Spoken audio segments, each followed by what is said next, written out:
Hello, everybody. Welcome back to the Premier Madden podcast. I'm your host, Finn, and as always, I'm joined by my two lovely co-hosts, Anthony and Rob. How you guys doing? Doing good. Doing good. All right, it's good to have you guys on the show. So we are super excited.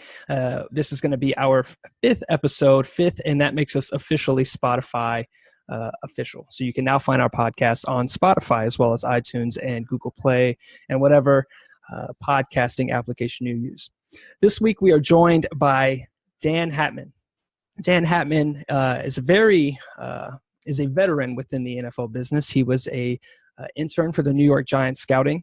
He then went to the University of Mass. There's something more. It's not UMass, but it's something else. But he was a defensive coach. I'll let Dan fix me on that one. After that, he went to the New York Jets, did some professional scouting, and then finished up his scouting career for the Philadelphia Eagles. And then after that, he started the Scouting Academy. Dan, how you doing, my man? I'm doing well, guys. Thank you for having me. Super excited to have you on the show, man. So instead of me trying to explain like I'm five, Barney style, of what the Scouting Academy is, I'm going to have you break it down, my man. Let us know what it is you guys are, what kind of people should be looking to get into the Scouting Academy. Does it have to be an established journalist, or can it be just a random Madden player looking to learn more about the game? So the Academy is an online educational service, functions like a college semester broken up into 16-week semesters. And we have 8 different position modules worth of curriculum. So your quarterback, running back, defensive back, what have you. And student comes in and it functions like a gym membership. So you got 16 weeks. You can use the material 24/7 within that time, and you test through those modules. So there is a qualification process. So if you're like, hey, I want to start off, I want to get into wide receiver and start learning that, awesome. We'll start working with you on wide receiver, and you'll complete the evaluations, get feedback from us. We do one-on-one calls, all that kind of stuff.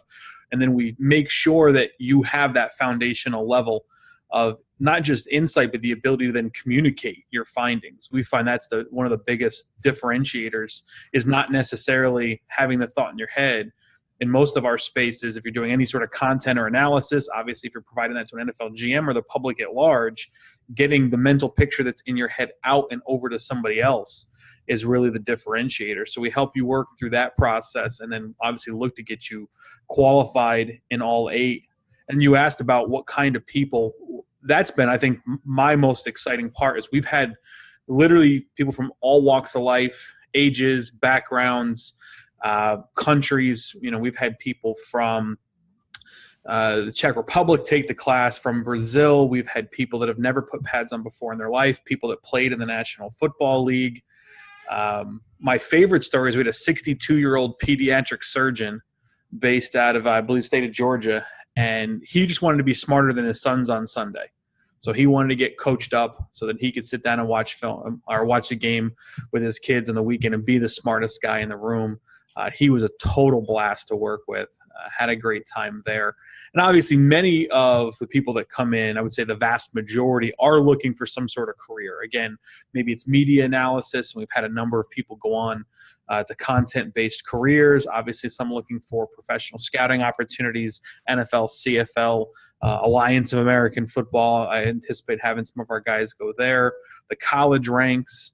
Then we just actually put together our alumni directory, and we, in 4 years, have had 28 people move on to NFL opportunities and 94 into the college ranks thus far. Yeah, man, so that's kind of the 30,000 foot on our end. Right. I mean, I feel like you've been asked that question about 100 times. You're very well done. Appreciate it, man. So, guys, I actually spent a little bit of time. I spent a whole 2 weeks. I didn't make it past preseason cuts for the Scouting Academy. No, something ended up happening. But what I want to stress, and what he said, this online learning environment, it is very immersive.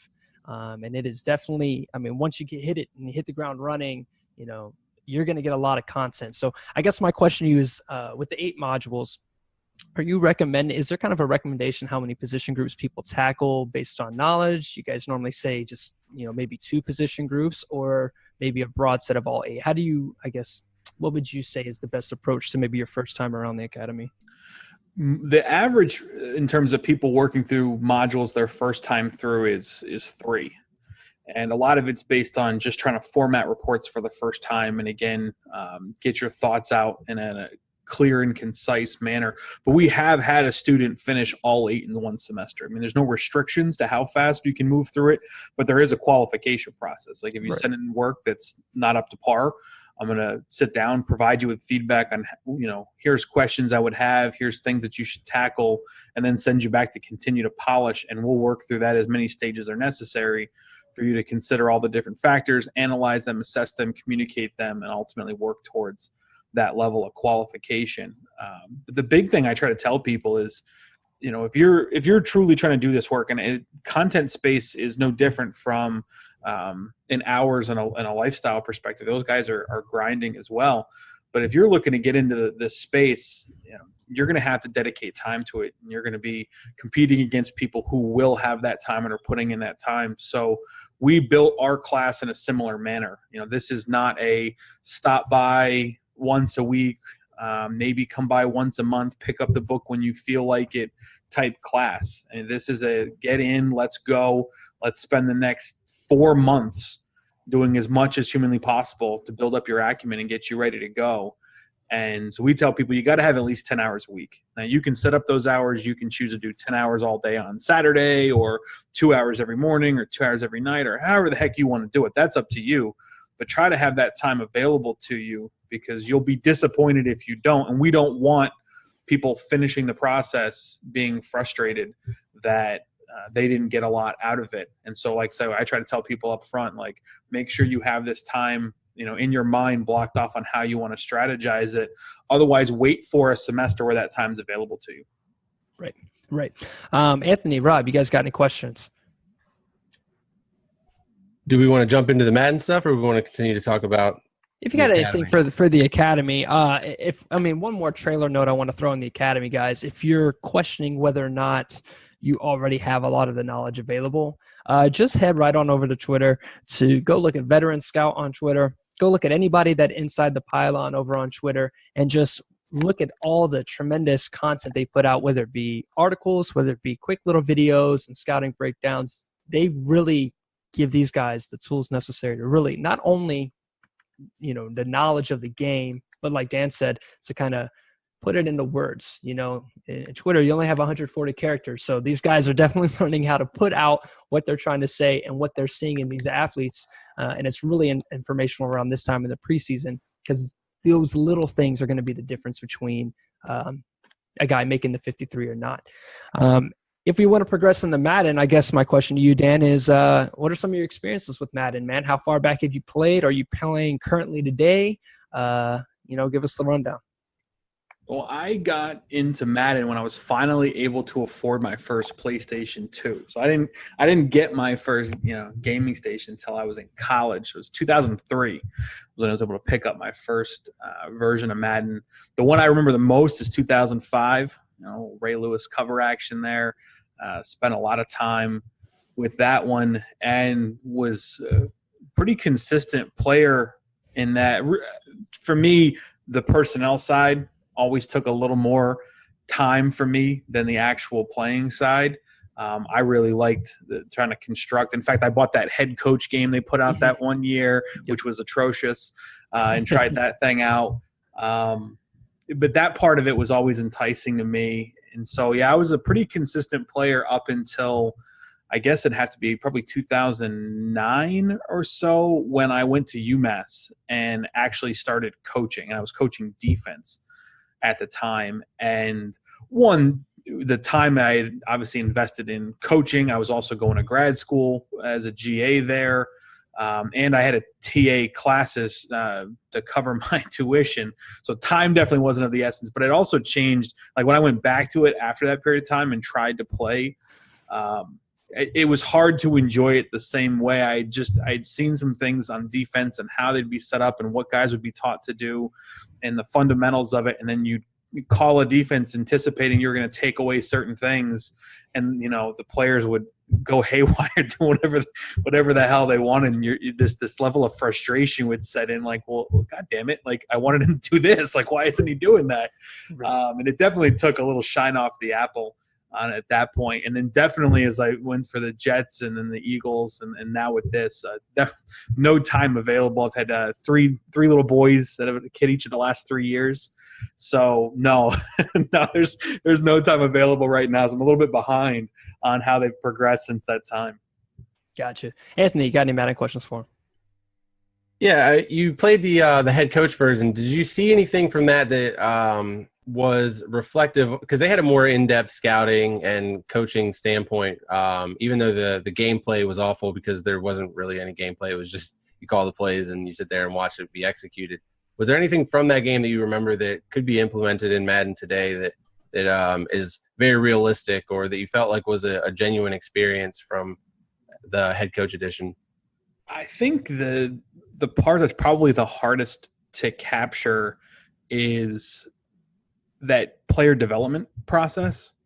Like everything with it kind of comes with this generic, I don't know, they're going to gain however many points, or maybe you can do this training seminar and get these points and apply them and things like that. But many times a player doesn't necessarily improve a deficiency. You know, there usually comes a point in time in a player's career where the deficiency is what it is. A lot of times they make strength stronger. I mean, not to say that a human being can't improve, but there's just some nuance to that stuff that I've always been more fascinated by, because if you're trying to make a really realistic part of it, you know, you're not going to be able to go in and, you know, do this drill, even if you do it well and the player's magically going to respond, even if, you know, you think you have a really good drill. They don't always do that. And so those kind of things have always been fascinating to me, and not necessarily something I wouldn't even know how you would attempt to tackle it within the confines of, you know, of an algorithm or a game from that standpoint, but definitely something that keeps it from being quite as realistic as some of my experiences. That is true, because you can't exactly just say, oh, I'm just going to spend more development points on speed and make my guy just faster overall. Exactly. You know, if the guy likes speed, he just not going to get like speed. Yeah. It's not going to get any better. Right. And I felt that the issue with scouting in terms of, I mean, imagine we're talking franchise mode, we're talking about scouting the talent. For a long time, it was just the NCAA games, and you really didn't have to, you know, you played your NCAA career franchise and you export the draft class. You have an idea, you see how players progress. But now, I don't know if you know, Dan, you know, well, I'm sure you know the NCAA games are a wash, and there's none of those anymore. So now Madden has surprisingly not advanced much since 2000, I'd say 8, right around the time you left, franchise mode-wise. It hasn't gotten really that much better. But before I ask him the question, Rob hasn't said anything since I introduced the co-host. Rob, you there, bro? Yeah, I'm there. I mean, the only question I really have is, like, it doesn't really affect Matt as much. It does just football in general. Like, I know, like, so when I played football, wasn't anything spectacular like high school football, but like when I would watch a game, it completely like changed my view. Like when you watch it, and so like now that I'm out of high school and I don't play anymore, like I'm kind of back to how I was before. Like I have a more in-depth like knowledge of the game than just a regular fan who never has played football. But like I just like if I see, oh, like what a play by a quarterback, even if I don't know the exact details of what's actually going on, like I know something, but just rudimentary.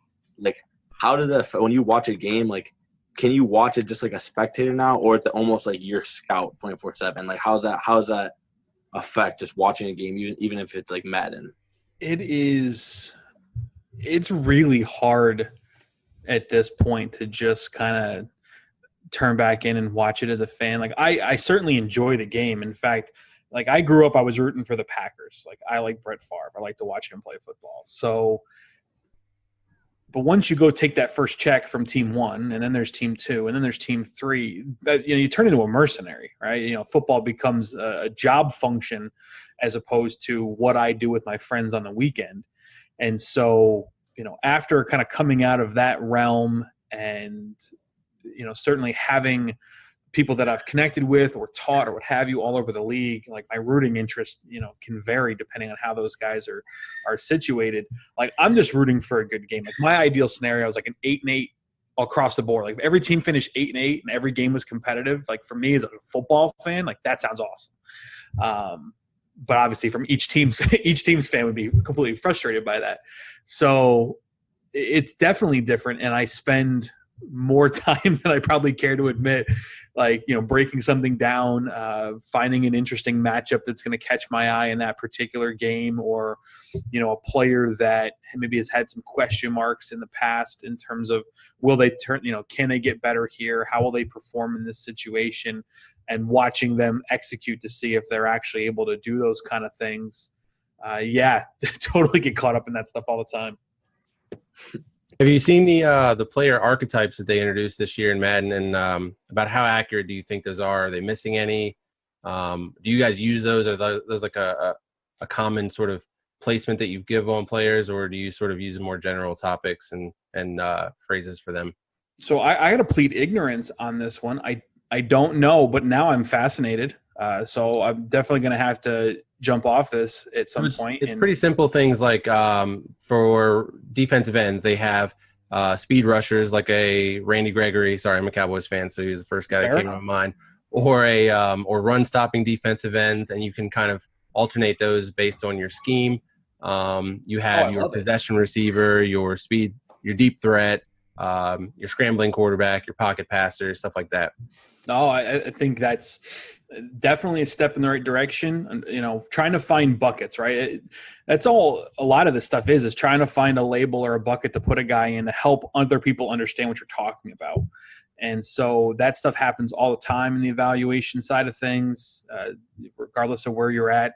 The only one that you mentioned there I'd probably pick on a little bit is every team would like their receiver to have all the skill sets.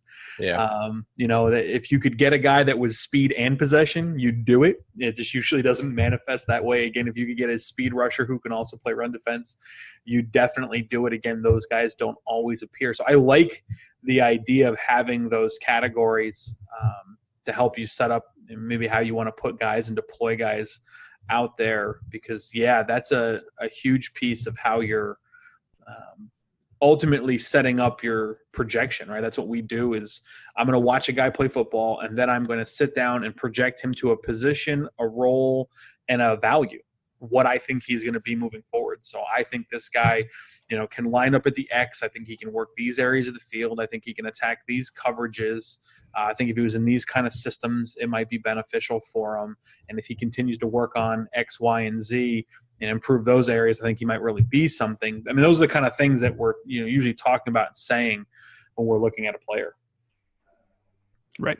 If I can touch a little bit, not just only to inform you, Dan, but to give a little bit of credit to EA and to inform those. So one of the biggest things and biggest issues is a lot of Madden fans are really just giving up on the game. You see a lot of people turning away from buying the game. So those that are looking to buy Madden 19, I guess this is for that crowd as well. So this player archetype seem to be more of a change towards making players more of this concept of scheme fit, and making some players more valuable to some teams than others.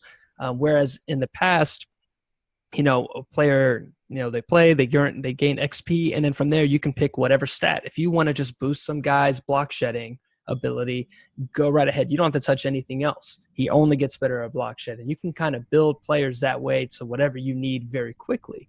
This Madden has turned this, the tides here with this player archetype and the archetype that fits within your coach's scheme. So now, if this player is a speed rusher in a speed rush role on the coach's scheme, he's going to gain XP fast. He's going to get a lot better. So we do like that for the realism aspect of it. So that's pretty cool. Instead of being able to quickly within a season make a guy a stud, sure. You really have to put in the effort there. One of the things I wanted to ask you here, since Rob kind of turned it back towards the NFL, one of the big things is that the NFL is turning, and college is turning towards this concept of virtual reps. Using virtual reality to add more reps. I've heard about it. All I can think about would be the quarterback position. I feel like the quarterbacks benefit the most. Is there any light that you may be able to shed on the virtual reality side of things? How they kind of work, and how beneficial do you really think? Do you really think you just have to be there? Is it that much better than all 22? Or just what are your general opinions on it? So when you have a company like Stryver, that's the group based out of Stanford that does the VR, my understanding with that tool is they are capturing film behind the quarterback during practice reps. Okay. And so when they go back and sit in the headset, there's a whole article on Monday Morning Quarterback where Carson Palmer talks about his use of it with the Arizona Cardinals. And so they're able to capture those practice reps, their route concepts, their protections. It's against scout team and what have you, but against different looks. And then Carson can go back and basically rewatch that standing right behind himself, and capturing that kind of vantage point and working through those things. The assumption is that they've expanded into some other positions, maybe wide receiver and things of that nature. How much, just because you're able to capture that from the trench perspective isn't there yet, just getting that camera angle itself. The other type is mixed reality. We got exposed. We brought a group down to Mobile, Alabama for the Senior Bowl last year, and a group, Mixed River, came and presented to our students down there. And their concept was installing your playbook into this tool, and then a Madden-esque, animated character would play it, but you could put yourself into any role. Like you could install the playbook and then go set up the Mixed River set as the left guard and watch all the different fronts that the defense runs as the left guard, and literally watch these guys cross your face, and you could do work on kicking and getting that mental picture. And so those tools obviously have a broader application. How fluid they are and responsive they are, from the playbook to the movement patterns that give you a more realistic look. I think that's still a technological thing they're working on, but it's definitely a step in the right direction. And so all of it allows for low impact reps, which is awesome. Give these guys a chance to continue to mentally prepare and get themselves there. I'm hoping at some point the coaching side of it continues to work on these things. Give a guy a chance to call 10,000 2-minute drives, in these different situations to get there. Obviously, I know that's something, the Madden side of things, people have talked about, why don't they just use that? I'm not sure everything kind of matches up. You're not necessarily at the same level of defensive coordinator, let's say, if you wanted to get 10,000 reps as an offensive play caller. But there's got to be something that these guys can work on in that vein to give all these people just more opportunity, because most of them just never have enough reps, right? That's always the thing everybody talks about, is exposure, time, experience. Even when you fail, that experience can be a learning opportunity. So giving these guys a chance to get in there and do that's huge. Jeez, I didn't even know about that. Anthony, you got anything, my man? Yeah, actually, I wanted to talk about I had a real football question, too, for you. I really wanted your opinion as a scout on the new helmet tackling rule, which is kind of the big buzz in the NFL this year. I don't know what it's like to work on Park Avenue at the NFL league office. I have no idea what it was like to work through the concussion lawsuits and the subsequent settlements and whatever may still be on the horizon from those things. And that clearly is impacting decision making, right? They're setting out their impetus and everything that they've written about. It says we're looking to make the game safer, take the head out of it, which makes sense, right? At the same time, the actual functional mechanisms of playing this game, a running back lowering his head to protect his abdomen from being hit, or a defender obviously looking to secure a tackle. We've seen it even in the trenches, simple things. Maybe a offensive tackle kind of lunges and gets his head first, or a defensive lineman trying to convert to power, and these things are getting called. And that, from just where I sit, it kind of frustrates me, right? It's frustrating to see things that are fundamentals, that are basics, that are not intentional harm-inducing behavior, or when a guy does something textbook. Like if you had to draw it up, we would teach this guy from a head out, shoulder first, heads up tackling perspective, whatever terminology you want to use. Like, this is what we want, and it's still getting flagged. I can only hope that the talk out there that these things are being overemphasized in the preseason to try to instruct coaches and players and help curb behavior is true, and we won't see it manifest this way during the season. But when you read the competition committee's report today that they're not going to change anything, they're not going to install replay to it right away, they're just going to continue to give teachable material. to teams each and every week as the season progresses does leave you kind of scratch your head going, I wonder what this is going to look like. If we're still sitting here in October, November watching textbook tackles get flagged and watch those kind of penalties impact games, 15-yard penalties are massively impactful and can change flow. And so those kind of things, again, you could be changing win-loss records watching a good play or watching a player do something that would otherwise be labeled as good, get called for a penalty. I got to imagine some people are pretty pissed off about that. If I could add, I may be an unpopular opinion. I'm okay with one league of the NFL or 1 year of the NFL being really controversial with these calls if it means in the future it just gets a little bit more textbook. And I've coached in Hawaii, and I've seen like where they're still stuck in the 70s of just smash mouth football. And then you go listen to Hard Knocks. Spoiler alert for you Browns Hard Knocks fans. They covered the Jarvis Landry crackback block on, I think it was Poyer, over the weekend. And the first thing that they said on the sideline, I think it was Higgins, the receiver. And I don't want to put any bad name out on Higgins. I'm sure he's a great man. But what he said to Landry was, who'd you kill? Who'd you kill? And, dabbing him up for it. And at the end of the day, like the culture in the NFL is not on the same page with the turn towards safety. And that doesn't – I'm not trying to speak ill of anybody, but I personally am okay with 1 year of it just being a little extra on the calls. Okay, a 15-yard penalty. It is massive. And I'm saying this as somebody who's my money doesn't matter here, so I can't really say it's the right opinion. But I'm all right with it being down for a year if it means getting safer, because we're in an age where it is just not safe to play football. And you're absolutely right, Dan. Sitting in on those concussion lawsuits probably is not fun. And they're probably looking for any kind of answer to make it at least that much safer. Rob, you got any questions, man? I'm done talking. I've exhausted myself already. Well, my question, it doesn't really relate to your guys' question whatsoever. So it's cool, man. We're bouncing around. So what I was – okay, so basically this is just trying to tap into your inner scout. So, like, okay, I'm a Bills fan if you didn't know, if you guys didn't know. So, basically, the past few years, let be Josh Allen, Deshaun Watson, there's players that on tape, their tape shows flashes and stuff, but, like, it a lot of people are saying, okay, Josh Allen, this dude can't be an elite quarterback. This dude can't even play at an NFL level. There's a lot of hate. Deshaun Watson, not to the extent of Josh Allen, but they were like, this dude doesn't have like the technique, doesn't have whatever to make an NFL level. And then so Deshaun Watson showed last year like he can play at the NFL level and at an elite NFL level if he's healthy. Is there any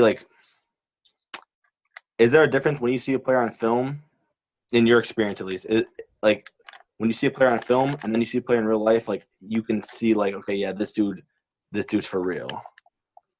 Live exposure is very intriguing for quarterback because, again, it's not the end-all be-all. There's certainly things you can learn from the film, don't get me wrong. But if given the opportunity to buttress film with a chance to see somebody live, watching them work the sidelines, watching them interact with coaches, watching the ball come off of their hand, all of those kind of things are great opportunities to potentially answer questions, because as much as I love film, and I very much do, it doesn't always provide you every answer. Sometimes you get done with film, you just have good questions. Like when you get done with the film on Josh Allen, you have questions on what he's seeing, the decisions that he's making, can those be improved? Because while the physical pieces are apparent to everybody, obviously the performance hasn't always matched those. So ultimately the question is player development. Like, can he improve? Is there a missing link between what he did, what he was asked to do in college versus what he will be asked to do and how he's taught in the NFL? And if you can bridge that, can you get more out of him, right? That's the question that the Bills have and will continue to have as they work with him and everybody else that did the player evaluation process. I learned this from Louis Riddick. We overemphasize our scouting acumen to our own detriment, right? We put a lot of ego behind, like, I think he's this. Right? When I get done watching film, however much you get an opportunity to see, that is a snapshot of that player in time.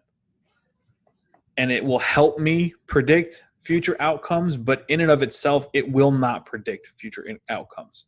Like, you still have to understand, again, where he was, why that performance occurred at the level before or the team before, where we're at now. Self-scout your own self, your own player development process. Can we improve him? Do we have the things in place that he needs? Do we even know what he needs? What's available in the marketplace? Is there a superior prospect available that we can get our hands on, or is this the best thing that we've got? And so many people get caught up in standing on a soapbox and pounding their chest of my film eval's right. I wrote this last year when Carson Wentz started turning it around, and everybody that had crushed him year one was trying to then cover their asses, and everybody that loved him was finally coming out from the woodwork like, see, I was right. And I told both groups, who gives a shit? You watched him in college, and you were hoping what happened in the NFL. He's one player. Take that exposure and learn from it. If you thought he was going to be good, what was it about his performance at North Dakota State that you felt Carson was going to become this great NFL prospect? And then, are those the reasons why he's winning in the NFL? If all of that stuff lines up, then sure. But for example, I remember watching LeSean McCoy at Michigan State, and I had a pretty high grade on him. But the reasons he was winning at Michigan State aren't even close to the reasons he's winning with Pittsburgh. He looks like a fundamentally different player. That whole patience behind the line thing that they highlight so much in the broadcast copy, like, he didn't do that stuff at Michigan State. That wasn't who he was. He took everything to the perimeter, stretched out, got himself in a one-on-one battles, hurdled guys. Like, I didn't know if he could play in the A and B gaps. That was my question when I got done. He didn't like to do it a lot. He gets to Pittsburgh, and he's becoming unbelievably efficient and patient with it. So kudos to him, kudos to his coordinators, kudos to his running back coach for enhancing his game. The reasons why I liked him at Michigan State are not the reasons why he's winning in the NFL. So do I get to pat myself on the back because I liked him at Michigan State? I didn't predict that outcome. I didn't anticipate him doing those things. He wasn't doing them. So unless I fundamentally had some clairvoyant vision, pulled out my crystal ball and saw him changing as a player, I liked him. But he's been phenomenal for different reasons. So with the guys that are either up or down on Josh Allen, who gives a shit what you think right now? We got to see it play out. You may be right, you may be wrong, but understand why you were. Make sure that the reasons why you crushed him in college, if you did, are the reasons why he's failing in the league. If so, take that information and apply it to the next guy. There's always a next player. That's all we do in this business, is the next guy and the next guy and the next guy. So work to improve yourself that way. Standing up again for one player is just amateur hour. So back to Le'Veon Bell real quick, because I actually lived in Grand Rapids for a while, so I followed Michigan State pretty closely. He was a different body type even at Michigan State. Like he lost like 30 pounds. Yeah, he was definitely a bigger guy, no doubt. How do you think that really affects guys? Like, and do you think that more people should take that approach if they are bigger backs in college to maybe like is it Chris Warren with the Raiders right now, had a great game in their preseason game the other day, but he is massive. Like he's Brandon Jacobs size almost. Hey, before you go, Dan, we're at 3 minutes left on this podcast. Okay. Not the podcast, but the meeting here. So we're just going to cut. I didn't want to get you cut off really quick. So, but remember that question. I may have Anthony repeat it. And then, Okay. All right, guys. And we're back. We had to do a quick meeting change here. So before we left off and before I let Anthony repeat his question here, I want to point out how spot on Dan just was about Le'Veon Bell. And if you think he was wrong, go Google Le'Veon Bell draft profile right now, and you're going to see in his weaknesses it says subpar vision, and his pro comp is LeGarrette Blount, and another guy that's a little oversized for running back. So Dan, that's like always my go-to for whenever somebody wants to give me scouting reports. I'm like, yeah, sometimes we just get it wrong, and when they weren't wrong for the time, but Le'Veon really changed his game. But I did want to hear your answer to Anthony's question. So what was it again, Anthony? Just remind us. Yeah, it's just the transformation that he made from being a bigger running back in college to a more slender, agile running back in the pros. Is that an approach that players often take, or should they take that more often? Do you guys recommend that to players when you're scouting them? How does that process work? a lot of guys are actually looking to do the inverse, right? They're looking to make sure that they add good weight is a term you'll hear most often. Ultimately, again, it comes back to how dedicated the player is to enhancing their body, right? If Le'Veon could make that transformation in the NFL, chances are he was not maximizing the opportunities afforded to him at Michigan State, right? He was not working to make sure that he kept his body fat down, increased lean muscle, did all the things that he could do. Did a lot of things really well, but, chances are he wasn't maximizing. In fact, I remember in Philly hearing a story, and it amounts to a rumor more than anything, but the joke was, LeSean McCoy probably didn't know where the Pittsburgh weight room was in college. Watch your mouth, that blasphemy. So, and then, he comes to the NFL and he adopts it. He buys in and he's working his tail off, and he's been a phenomenal player in the league. I remember being around Victor Cruz at UMass. I coached there his senior year, and we were trying to sell him to scouts, but, he wasn't that big. He wasn't that fast. And he goes into the National Football League, and I do think he had some opportunities with the Giants, particularly the first year where he kind of got redshirted with a hamstring. But to work with a really top-notch strength and development team that really helped him enhance his body. And he was doing things with the Giants that he wasn't physically able to do with UMass because we didn't have the same resources available to him. And again, kudos to those guys for taking this profession seriously. I always, when we talk to players, you got to become a craftsman. Like, this is your craft. This is your profession. Like, you can be, Jerry Angelo always talks about the phrase, you can be a professional football player, right? That's what we're talking about with the Le'Veons and, Antonio Brown, or those guys that are craftsmen. They really dedicate to their work. Or you could be a guy that plays professional football. Like, there are people in the league who are gifted enough to get by, right? They have enough tools that they can basically roll out of bed, do the bare minimum, and go out in the field and put enough production on to keep their job. Because otherwise, they wouldn't be kicking around. But those guys aren't professional football players in that same vernacular, right? They're just guys that are playing professional football. And so, yeah, the advice to the guys isn't necessarily a get big or get lean or whatever else, but it's take those opportunities to enhance your body seriously. And maybe your best playing weight, maybe in college you were playing at a sloppy 230. Maybe your best weight in the NFL is a really bulked up 228. It might be a 2-pound difference, but maybe it's a 10, 15% body fat difference. And all of a sudden you're maximizing some of your other things, and your agilities get better, and your strength through contact gets better, and you worked on your core stability, and your balance is better, and things of that nature. So you're going to see guys that come out of certain programs. People talk about, like, Alabama's all the time. Like, those guys come out like physically looking like professional football players. I mean, their bodies have been honed since they were 18 years old. And then you have, I kind of use him as an example this year, but like Alex Kappa coming out of Humboldt State, I highly doubt the training table and facilities at Humboldt State look like they do at Alabama. So did that young man have every opportunity afforded to him to maximize his physical capacity prior to entering the National Football League? No, probably not. And so you hope that the guys that have the things available to them use it. And then when you have guys that have it available to them and don't, you got to figure out why. Like, this, is he just being a kid? They're young men. Sometimes they're just being kids. They need to have a reality of becoming a pro to kind of snap them out of it and realize, like, now your job's on the line. Your ability to make money's on the line. Your ability to feed your kids is on the line. And then other people they don't love it. They can do it. They just don't love it. So they're never going to attack it the same way. And you got to decide if those guys are worth it to your program. Whew. I feel like I'm learning so much, dude.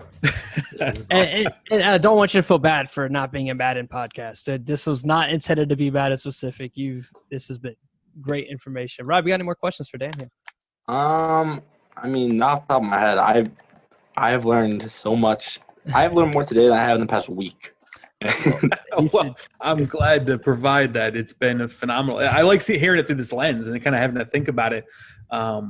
A little differently from the Madden perspective, and that the archetype thing, I'm going to have to continue to dig in on what they've done on that. I'd be fascinated to consult a little bit on that one, because that's something that we're all trying to better define is who they are and what is it now.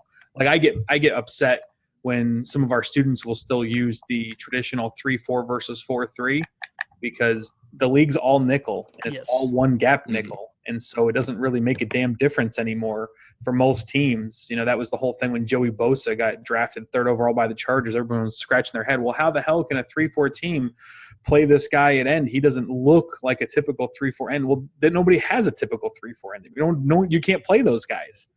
You know, it's a passing league. So you got to have guys that can get out there and be pass rushers, and typically 4 down, 1 gap scenarios. And so some of the archetypes are definitely changing, and it's a fascinating time to watch the game. Well, and it seems like we're using the term edge rusher now more than defensive end when we're, paying attention to mock drafts. At least that's what I've seen.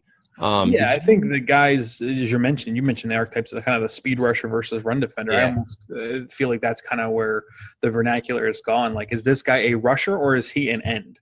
Like, is he an edge setter, in your traditional archetype, or is he really a guy that you're putting out there because he can just rush the passer? And we're just fortunate to be in a league where you can do that 60-plus snaps a game, it seems like.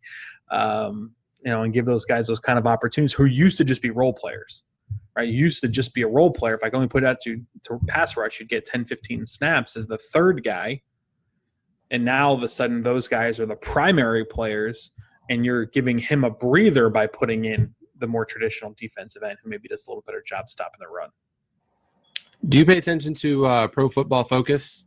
Sure. What's your take on the nerds taking over football, sort of? Well, I don't think they in and of themselves are nerds. No, they're self-proclaimed nerds, and I can appreciate that, because I think there's some guys on staff that are. I think there's some guys on staff that are not. That sounds like something a nerd would say. Yeah, no, I go back with Neil Hornsby for a while.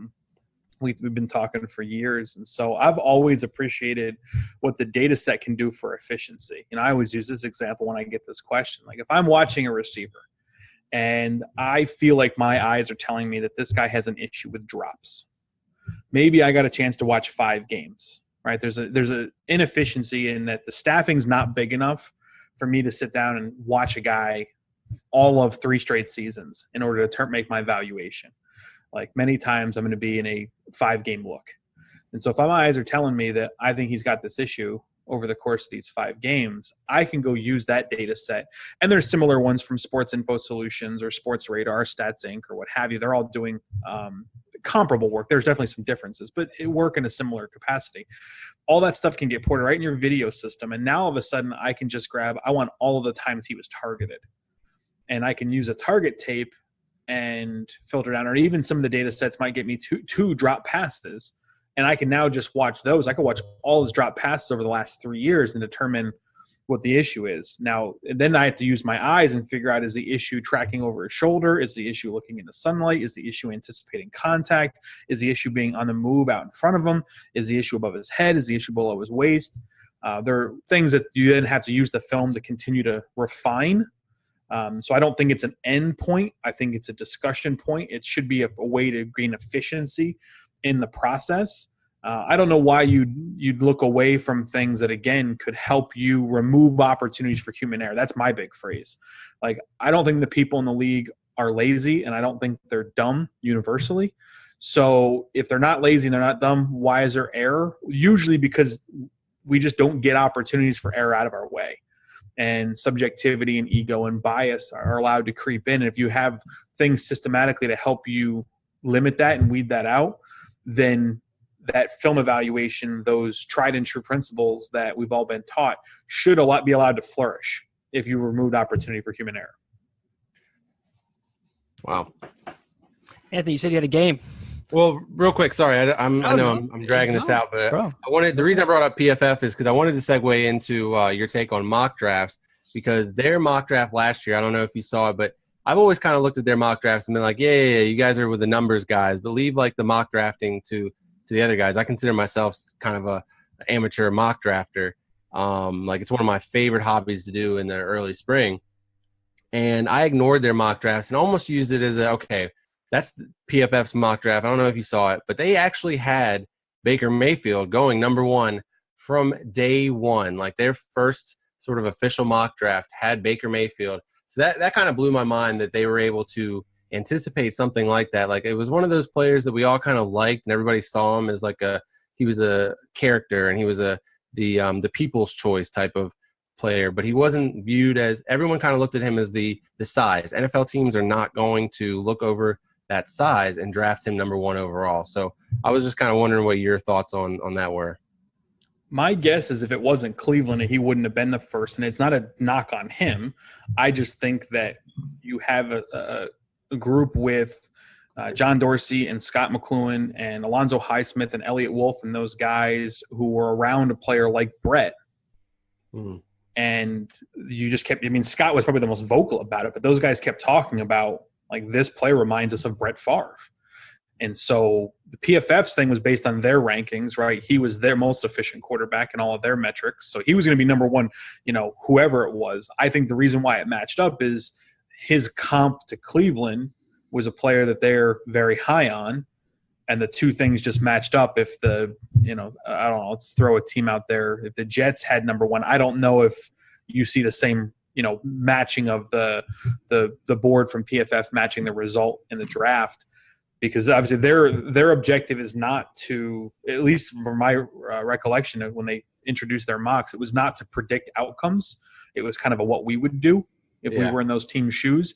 And I tell people that from the jump, like, there are 2 types of mocks from where I sit.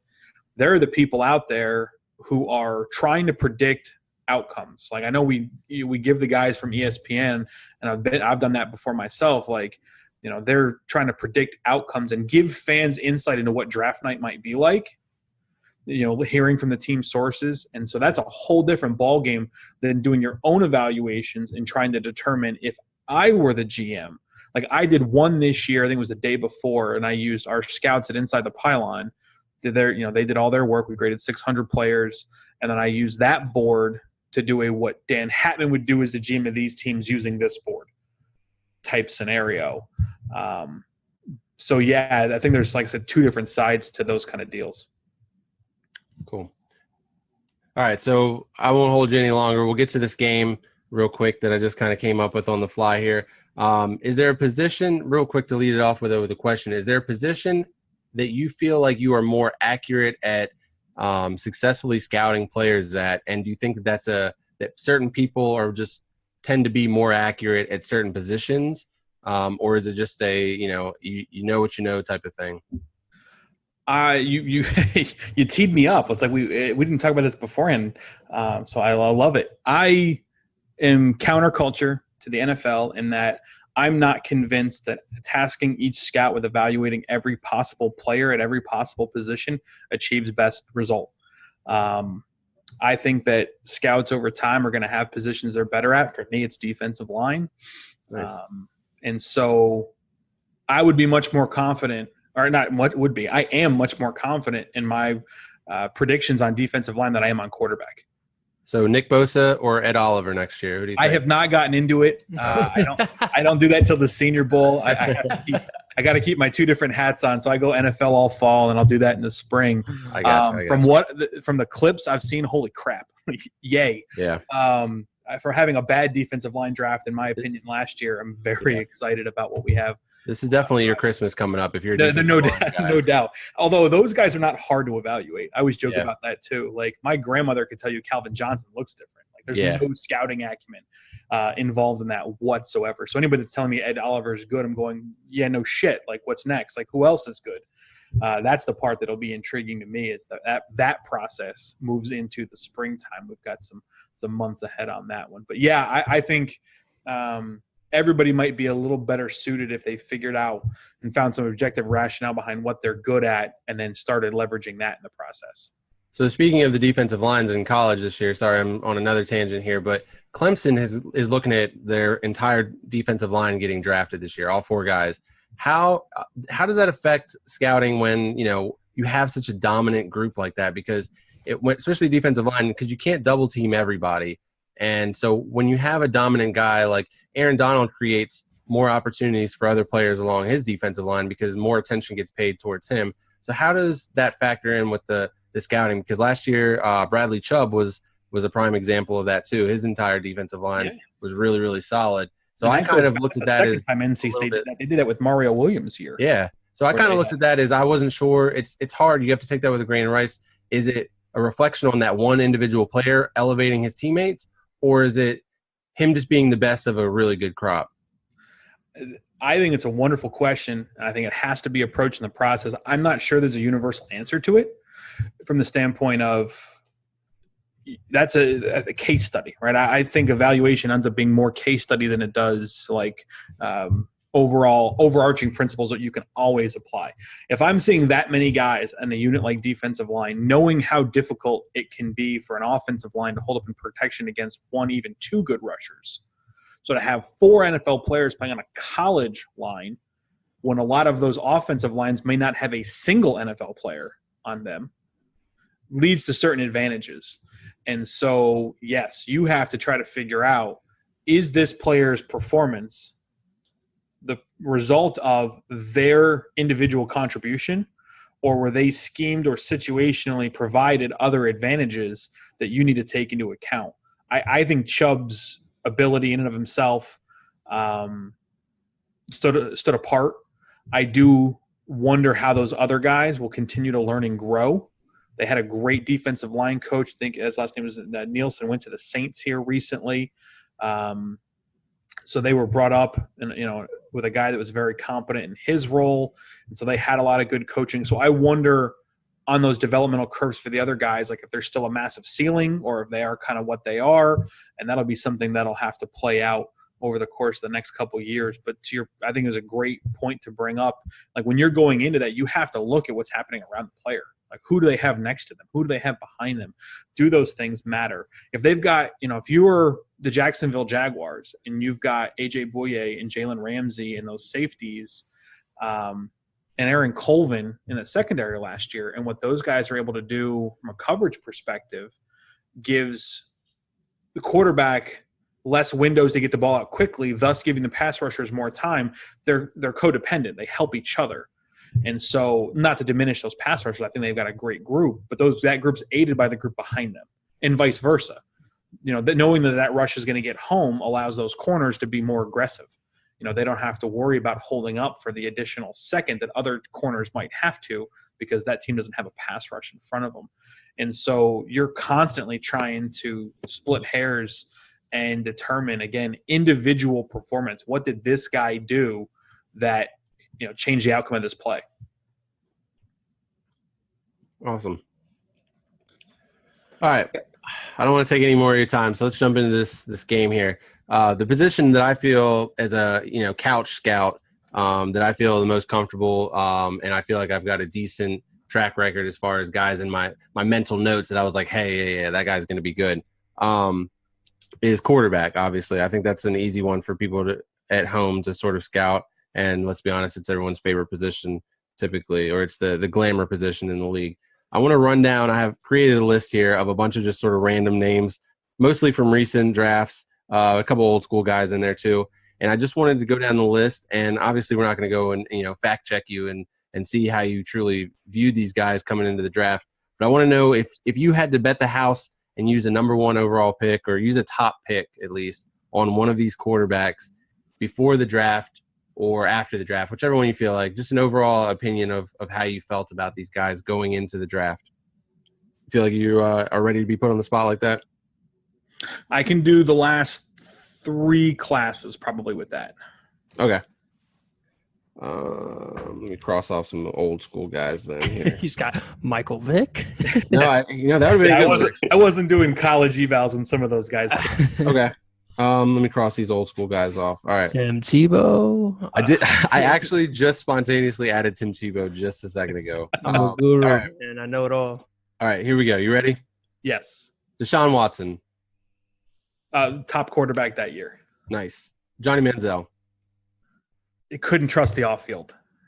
Baker Mayfield. I love the guy as a playmaker. Josh Allen.